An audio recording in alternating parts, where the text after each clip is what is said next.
short of time, I would like to request you all not to.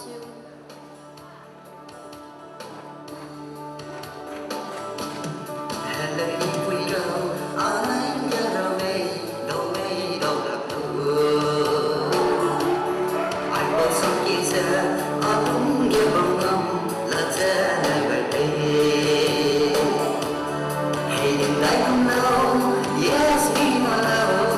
Chỉ cần đi sang đây, rắn rắn đi đâu. Hè quy bông đã xong, mà nhé đã có lẽ ai gần đây.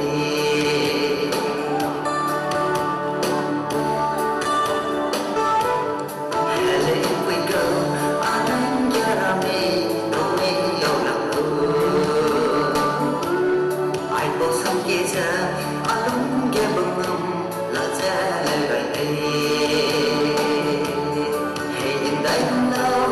Yes, be my love. Chỉ cần đi sang đây, rắn rắn đi đâu. Hè quy bông đã xong, mà ghé đã có lẽ ai gần đây. Vì ai